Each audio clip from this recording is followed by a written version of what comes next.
And since you're all here and engaged in this sort of inquiry and listening to this sort of lecture, I assume that you're all on the process of waking up. Or else you're teasing yourselves with some kind of flirtation with waking up. I'm your father. I'm Batman. I'm Spartacus! Bond. James Bond. Hello. My name is Inigo Montoya. You killed my father. Prepare to die. Goonies never say die! You're killing me, Smalls! I see dead people. That the power of Christ compels you! It's alive! It's alive! It's alive! Life was like a box of chocolates. You never know what you're gonna get. Hello, and welcome to the Cinephellas Podcast. That's right, Cinephellas, the only place where we know why they say break a leg on a movie set, because they have a cast. For the Cinephellas, I'm writer, podcaster, and someone who came here to chew bubblegum and kick ass, Nile Fortner. We at Cinephellas have been catching up on a lot of great movies and TV shows. We've been discussing all kinds of cool stuff, such as The Suicide Squad, streaming television shows such as American Horror Stories, trailers, and a lot more. But on this episode of the Cinephellas Podcast, we have actor David Howard Thornton, who you may know as Art the Clown from Terrifier and the upcoming Terrafire 2. I've always had a fear of clowns, whether it's Pennywise, the Joker, or even that clown doll from Poltergeist. There's just something really creepy about them, about the makeup hiding their faces, making them potential threats in disguise, and just overall, ugh. But that being said, I love seeing creepy and killer clowns in horror movies, and Art the Clown has been on the top of that list. And I would put Art the Clown with the cult following and at the same horror movie table as Michael Myers, Leatherface, Freddy, Jason, and all our favorite horror movie icons. Even though I'm sure you're already familiar with Art the Clown from Terrifier, and you've had your run-in with maybe some creepy clowns too. But before you and I go any further, let us have a little listen to some of the trailer for Terrifier 2. You think that guy's still out there? What's up with you and this clown all of a sudden? You're like obsessed. They never found his body. What if he decides to come back here? I wouldn't worry about it. On the off chance that he is still alive, I'm sure he's gone far away from here.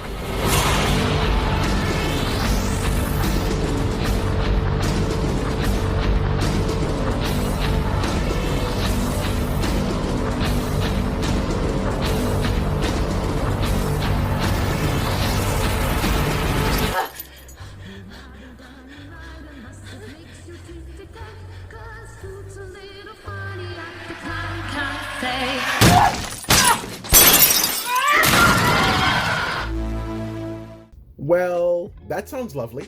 So, on this episode of the Cinephellas Podcast, Art the Clown himself, David Howard Thornton, discusses with me, coming from a comedic background and working in horror, news on Terrifier 2, such as Chris Jericho possibly being in the sequel, voicing the Joker, and more on this episode of the Cinephellas Podcast. So, if that sounds interesting to you, then let's get into it. I know you. You're Booster. Yeah! And who the hell do you think you are? Mary Poppins? I'm Mary Poppins, y'all.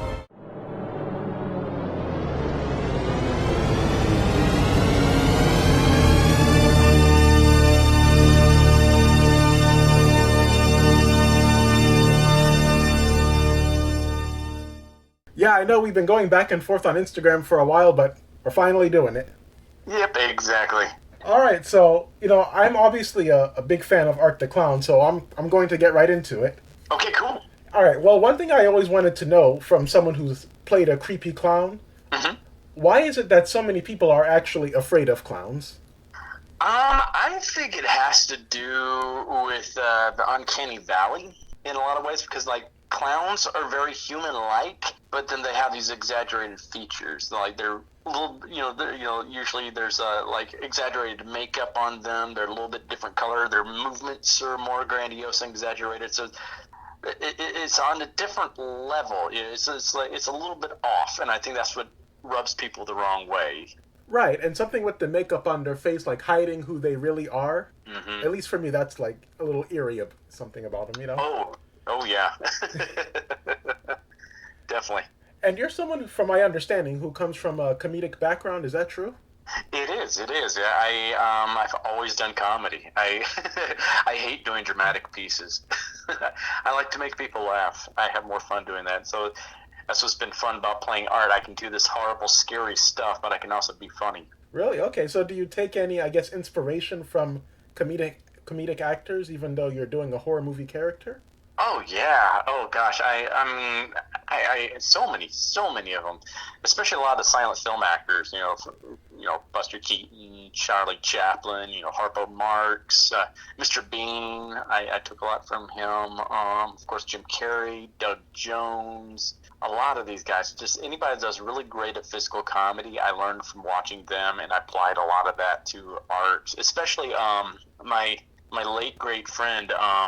Stephen Carl, who was Robbie Rotten on Lazy Town. I had the great fortune to understudy him for 5 years on the tour of How the Grinch Stole Christmas the musical, and so he really took me under his wing and helped fine-tune my skills. So I had a lot of moments on set where I was like, okay, how would Stephen approach this scene here, and what would he do to make this a little bit funnier or something like that? So I always say learn from the best and adapt to make it your own. Right, absolutely. And I can actually see a little bit of Charlie Chaplin now that you mention it in art.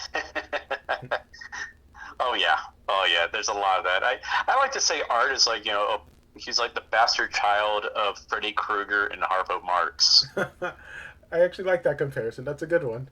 And why do you think, I guess, so many people are attracted to art, even though he's, I guess, so sinister? In other words, why do you think people sometimes, I guess, root for the villain? I think it has to do a lot with the personality. I mean, I love a good charismatic villain. I think that's why people flock to the Joker so much, and characters like that, like Freddy Krueger. It's like they're very sinister and scary, but they have this charismatic charm to them, and they're kind of funny in their own way, and it adds to the charisma. And I think that's why people are attracted to those characters. Like, oh, they're fun to watch. Yeah, definitely, and I know what you mean. And, you mentioned the Joker earlier, because I also know you do some voice acting, too, and you actually did the Joker, right? I have. I played him on a YouTube series called Nightwing Escalation, which was a lot of fun. I'm waiting for the day where I can actually play him on, a TV show or a film. So that would be really fun. I love that character so much. No, he's my favorite villain, actually, from comics. I love the Joker. Mine, too. I just have to ask, what did you think of Jared Leto as the Joker? Let's just not speak of that.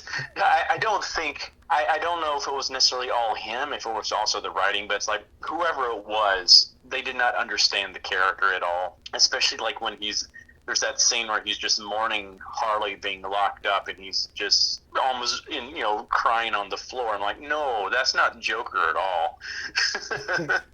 He would only be upset if she was important to his plan that he had to execute. That's it. Otherwise, it's like, oh well, I'll get her out whenever I need her.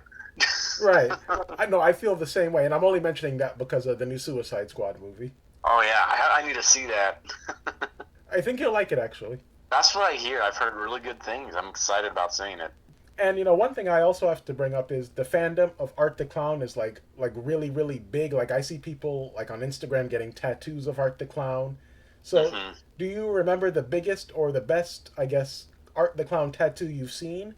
And just out of curiosity, I guess, what horror movie character would you get a tattoo of? Oh my god. I've seen so many. Oh my gosh, there's so many of them. I think probably the first one I saw was the coolest because I was like, oh my god, somebody actually got a tattoo of my face. But there have been some really hyper realistic ones that I'm like, I'm just stunned. Especially some people have got tattoos from stills from the sequel from Terrafire 2. So some people have actually gotten tattoos already before they've seen the movie of both myself and our new heroine Sienna. So I'm like, that's really cool that even though they haven't even seen the second film yet, they're already wanting that character, not just myself but also her, to be part of themselves for the rest of their lives, which is pretty epic when you think about it. Absolutely, yeah. And who would you get a tattoo of if you could choose a horror movie character? I would say, since I don't have any tattoos, I would say I'll do the Invisible Man naked. That way I don't have a tattoo. All right, good answer. Yeah. I just got to be careful with that kind of stuff, as an actor. Because you never know. It's always kind of hard to cover all that kind of stuff, makeup and everything like that. So I've never gotten tattoos. Yeah, it's like an extra step, Mm-hmm. And do you ever get worried or concerned that you'll be, I guess, labeled or, I guess, typecast as the horror movie guy? No, not really. I mean, to me, work is work, and that's what's important. And I love the characters I play. I'm like, especially villains. They're so much fun, so I can't complain about that. I mean, I look at people like Vincent Price, who that's what they did. They did horror, and they had a great career because of it. You have Robert Englund, and then you have like character actors like Doug Jones, who have played so many scary monsters and creatures and everything like that. And he's had a wonderful career from it. So I'm not worried about that at all, because I'm like, the important thing is I'm still able to work and do something I enjoy doing. And when it comes to that kind of stuff, you can't be upset that you're still being cast, even if it's like the same type of characters over and over again. I just consider myself to be lucky, because there's so many actors that would give their left nut to be where I am right now. And I guess what other type of horror movies would you be open to? And are there any horror directors or properties that you would actually like to be a part of? Oh, gosh. Oh, my God. There, definitely with some directors. I mean, I would love to do something with, Guillermo del Toro especially. I think he's got such a creative vision. He's very artistic in that way, where he looks at things differently. Him and Tim Burton both, I like their style. They're very, very creative in that way. And I think James Wan would be fun to work with as well. And, because, he doesn't just do horror. He also does, now he's doing superhero movies and stuff like that, too. So I think it'll be fun to blend those kind of things together. I know, like, at one point, Kevin Smith had mentioned that he would love to do a Batman movie as a horror movie, like set maybe in like an Arkham Asylum or something like that. And so I would love to work on, if he needs a Joker, I'm his man. Yeah, no, you and Kevin Smith, that would be awesome. Oh, yeah. I think I would just have fun hanging out with him anyways. It's like, because he seems like how Damien is. Damien's a big geek when it comes to movies and entertainment and everything like that. So Damien and I have so much to talk about on set, and I think Kevin Smith and I would totally relate in that same way. And I think also Guillermo del Toro, he's a big, huge movie buff and geek when it comes to that kind of stuff. So I would love to work with those type of people. I think it would be more fun to work with the people that are really passionate about that genre. You get the better work from them, because they know what the fans want to see, because they're fans themselves, and so they make the kind of quality films like that really shine in that area. And like I think that's also, like, I would love to work with Taika Waititi. I love his sense of humor. Same with James Gunn. I think they both have wonderful senses of humor, and I think they would be so much fun to work with as well. Yeah, it's like working with your inner child, I guess. Exactly. I think that just translates well to set, because everybody's having fun, and then when you're having fun on set, that translates to a great product that you put on screen. And as someone who's, I guess, been established in the horror genre for a while now, what do you think, I guess, the next trend in horror movies will be? I don't know. It's hard to say right now, because there's so many reboots and remakes, and I hope that's not going to be the trend, because I want to see new things introduced. I want more things like what we have done, and like what I saw recently was Psycho Goreman, and people just trying new things and going to new places. I'm working on a new, what we're hoping is going to be a new franchise called Stream, and we have a lot of horror legends in this, and I think it's a fun concept, and I hope this takes off somewhere as well. I just want to see new ideas brought forth. Yeah, because, horror, I find, goes through so many phases, almost more than any other genre. I don't know about how you feel about that. Oh, yeah. You get your zombie phase, you get your vampire phase, werewolf phase, or just creature phase, and you got the ghost phase that people go through, and paranormal kind of stuff. So it's cyclical. Yeah. The found footage phase, that's another one. Oh, yeah, the found footage phase. Yep, that too. And, even though art is like pure evil and, you're a nice guy, but do you have any similarities within your real life to art? Oh yeah, I definitely would say so. I mean, especially with my sense of humor, I have a dark sense of humor, and I'm always trying to find punchlines. I'm always looking for the punchline, and I think that's kind of how Art is, even with his kills. He always has some kind of wink to the camera or something like that at the end, where it's just like, yeah, he's done something really horrible, but he's found a way to make a joke out of it, and that's kind of how I am. I always try to. Even bad situations I'm in, I try to find the humor in it and make a joke just to add levity to things. And I think that's where Art and I are a lot alike. And who in the cast of Terrifier is, I guess, most like their character, and who is the most different? Oh gosh, because a lot of these actors, I know who it would be. It would be Catherine Corcoran, because who played Dawn in the first one. Because on screen she seems to be this ditzy blonde and all that. Just Catherine's the total opposite of that. She's very headstrong, very very smart woman. She's very career focused. She's just got a good head on her shoulders. Totally opposite of Dawn. I don't think Catherine would get herself in a situation like she did in the movie. Yeah. And with Terrifier too, one thing that I'm thinking about now is the movie seems to have like a lot of likeness to the movies of like the 70s and the 80s. Mm-hmm. So how do you think Terrifier would be different if it actually released in the 70s or 80s?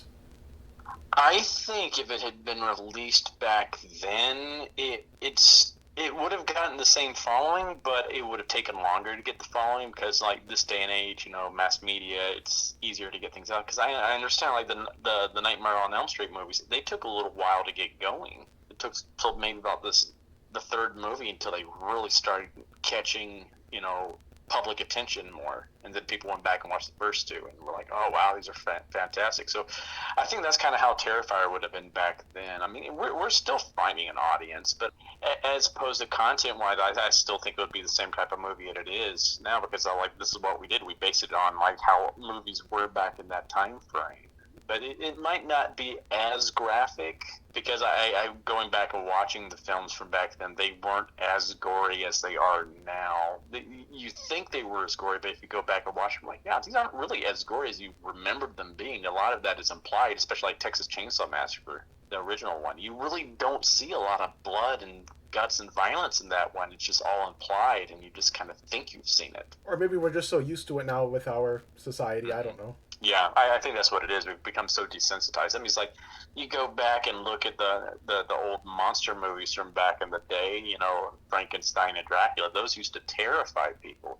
Now they look so tame. Mm-hmm. They don't seem that scary anymore. They're almost just like, oh, these are just endearing, but they're not scary in that way, because you didn't see people being eviscerated. You didn't see the blood and guts and all that kind of stuff. Yeah, back then people would have just straight up fainted or something. Oh, yeah. I love the original Exorcist, but when you hear about people passing out and everything like that while they're watching, I'm like, really? People passed out during this? That's insane. I mean, it's scary, but not that scary. And I know you can't say too much about Terrifier 2, but not that long ago I read on IMDb that Chris Jericho may be in the movie. So what is it like having someone of that status being in the movie and being a supporter? And can you tell me anything about his role at all? I can't tell you anything about his role. That was actually something that slipped through the cracks that we didn't even intend people to know. Apparently, Chris accidentally let it slip. I'm like, oh well. I mean, I'm not going to argue with Chris, so.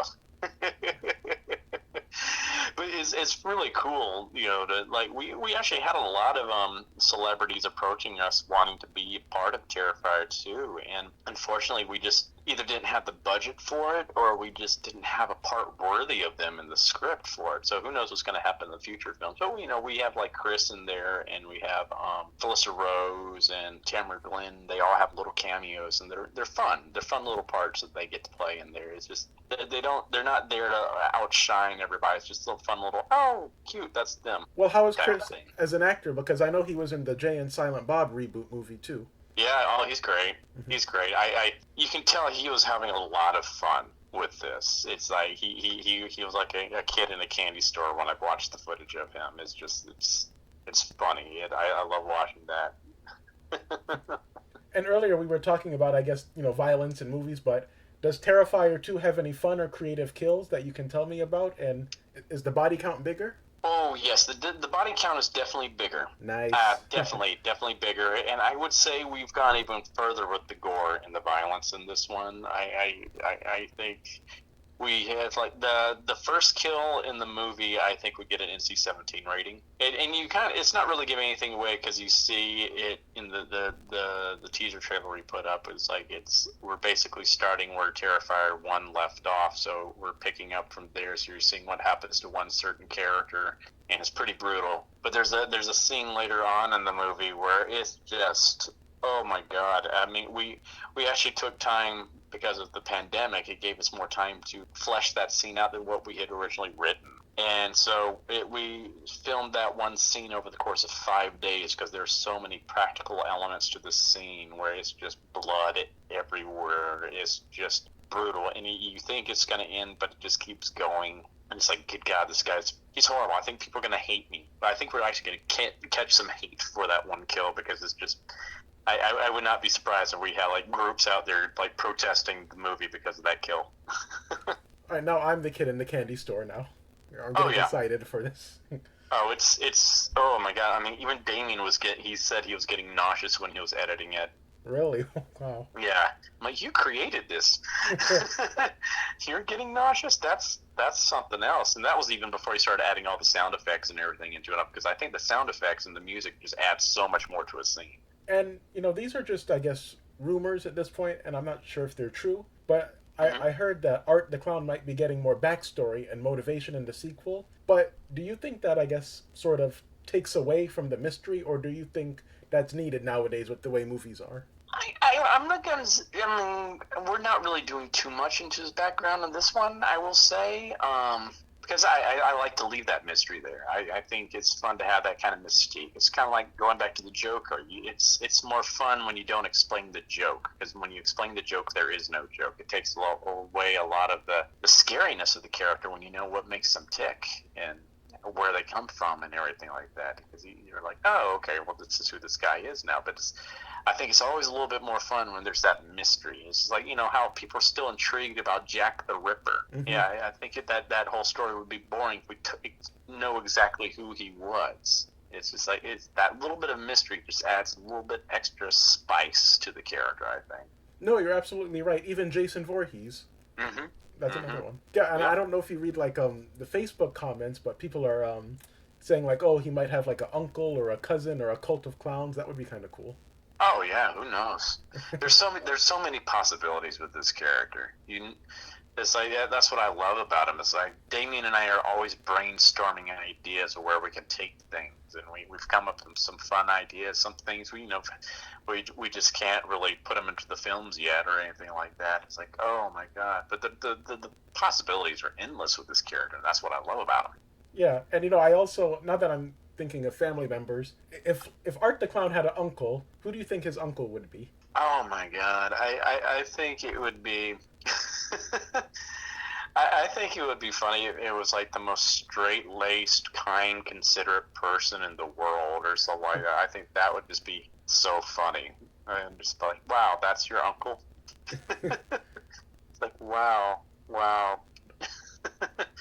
So I don't know. Maybe Doug Jones, because he's like the sweetest guy. All right, David. Well, truthfully, those are the questions that I have for you. Would you like to let us know where we can find you on social media?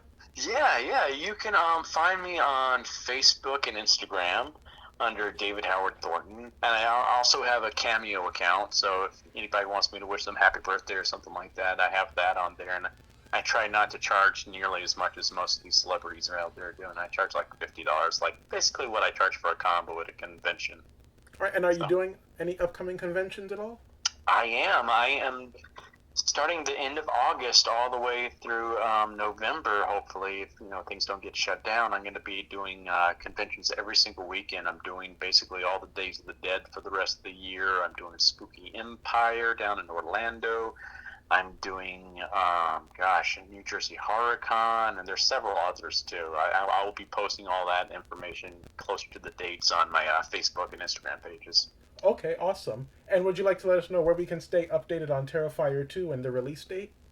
Yeah, I would say follow Damien, Leone, on Facebook or Instagram. And there's also, I think, an official Terrafire Facebook page and Instagram page as well where he posts stuff. But I'll say definitely follow Damien's page or my page, because when I know things, I will post too.